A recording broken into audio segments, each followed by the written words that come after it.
Halo semuanya, nama saya Mai bersama teman saya Nat. Di sini kami akan menjelaskan mengenai paper kami yang berjudul Perbandingan Pengaturan Perbuatan Melawan Hukum di Indonesia dengan Korea Selatan dalam kehilangan bagasi oleh maskapai penerbangan. Pertama adalah latar belakang, jadi mengapa sih kita membuat paper ini? Seperti yang diketahui bahwa transportasi udara itu menjadi pilihan utama atau solusi perjalanan jarak jauh yang efisien baik untuk rute domestik maupun internasional. Nah, bagasi pesawat merupakan salah satu fasilitas yang diberikan yang mempunyai fungsi untuk menyimpan barang-barang milik penumpang selama perjalanan di udara. Namun sering terjadinya masalah yaitu baggage irregularities di mana barang-barang tersebut hilang dalam bagasi pesawat itu. Nah, hal ini tentu sangat merugikan penumpang, terutama jika barang itu bernilai penting atau pribadi. Nah, konsumen itu sebenarnya berhak untuk menggugat maskapai atas kehilangan bagasi yang telah memenuhi unsur PMH. Nah, perbandingan regulasi antara Indonesia dan Korea Selatan ini diharapkan untuk mendorong adopsi praktik terbaik untuk meningkatkan perlindungan konsumen dan standar layanan maskapai. Lalu, rumusan masalah apa yang kita angkat? Yang pertama adalah bagaimana perbandingan unsur PMH berdasarkan hukum positif Indonesia dengan Korea Selatan. Jadi sebelum kita mengetahui pengaturan tanggung jawab hukum maskapai penerbangan atas PMH terkait kehilangan bagasi ini, kita harus mengetahui dulu unsur PMH berdasarkan di Indonesia dan di Korea Selatan. Lalu untuk rumusan masalah yang kedua itu bagaimana perbandingan pengaturan tanggung jawab hukum maskapai penerbangan atas PMH terkait kehilangan bagasi menurut hukum positif di Indonesia dan Korea Selatan.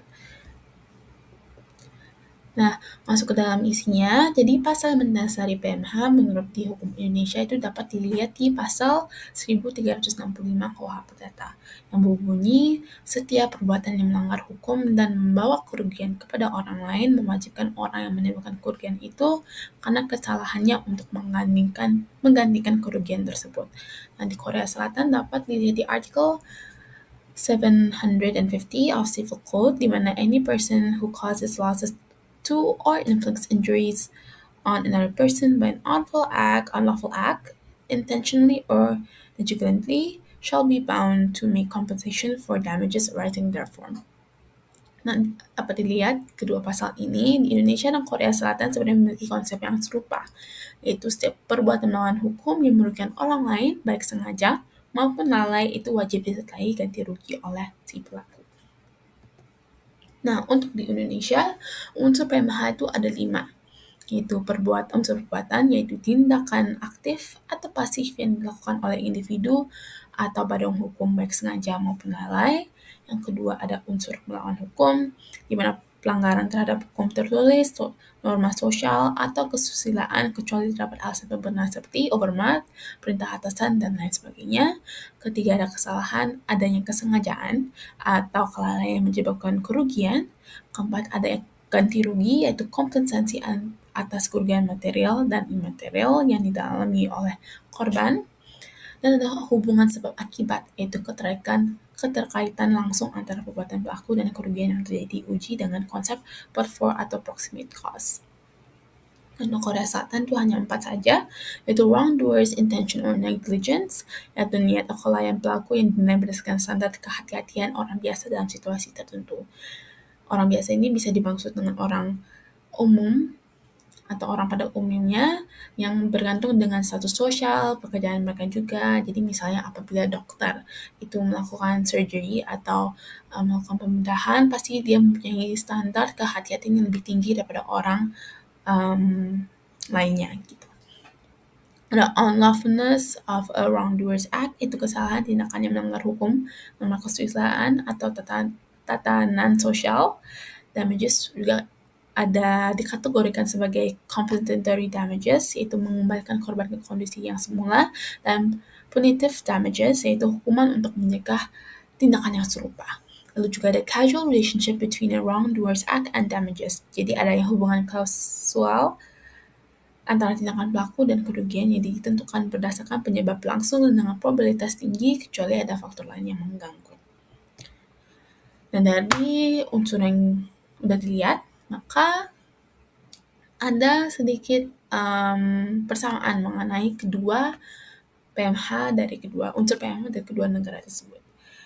Nah, pertama itu PMH melibatkan tindakan yang bertentangan dengan hukum yang berlaku atau norma kesusilaan atau tatanan sosial, lalu juga dari Indonesia dan Korea Selatan itu mempunyai unsur kelalaian atau kesengajaan tidak menjadi sebuah penghalang karena baik tindakan sengaja atau maupun lalai dapat masih dikategorikan sebagai PMH jika memenuhi unsur lainnya. Dan juga ada unsur ganti rugi untuk mengharuskan adanya kompensasi atas kerugian baik itu secara emosional atau tidak langsung maupun langsung dan adanya hubungan sebab akibat itu yang wajib ada yaitu kaitan langsung antara tindakan pelaku dan kerugian yang ditimbulkan. Nah, untuk selanjutnya akan dijelaskan oleh teman saya. Ketentuan tanggung jawab maskapai dalam Konvensi Montreal 1999 atau MC99.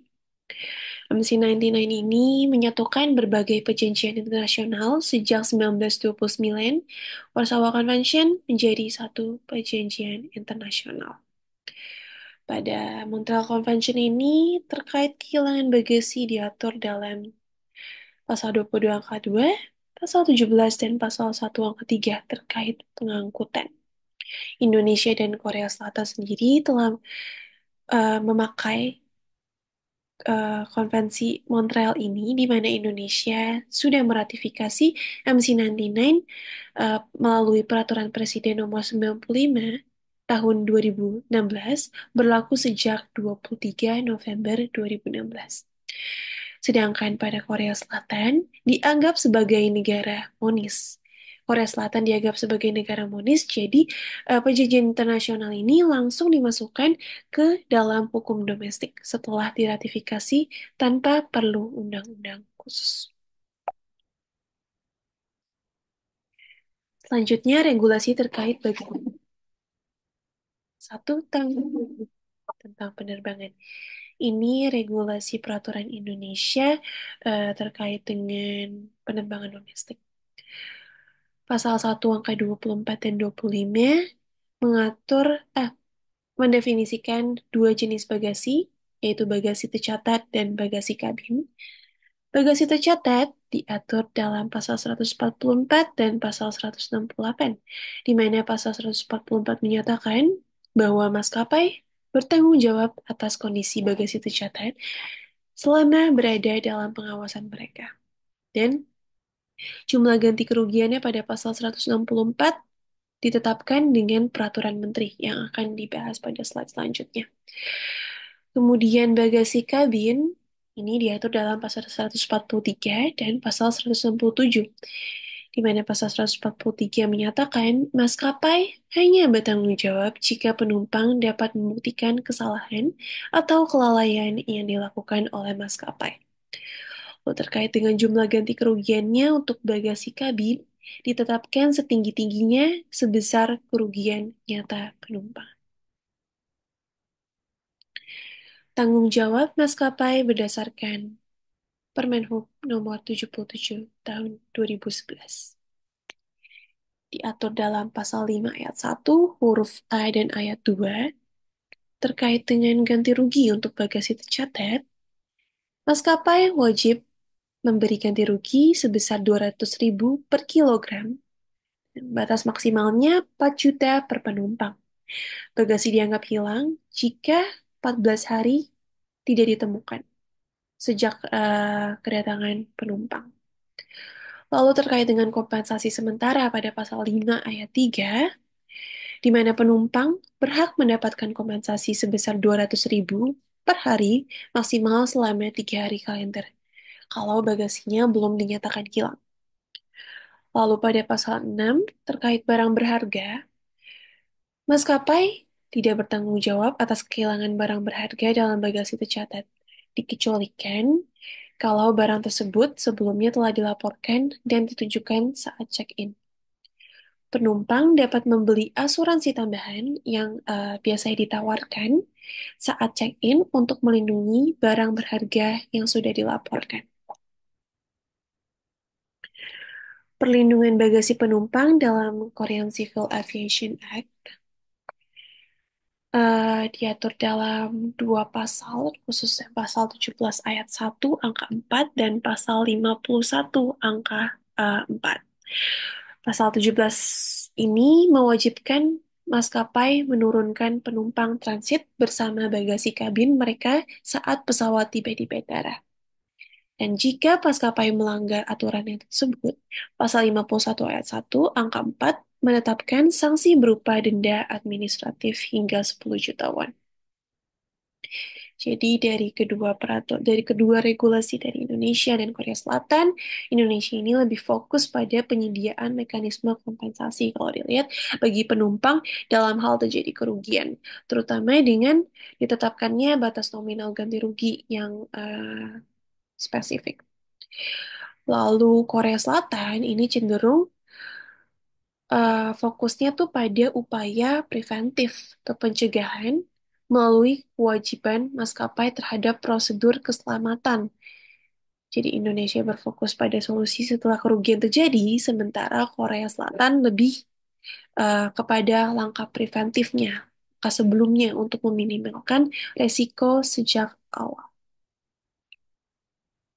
Baik, sekian presentasi dari kelompok kami terkait overview UAS PMK. Terima kasih.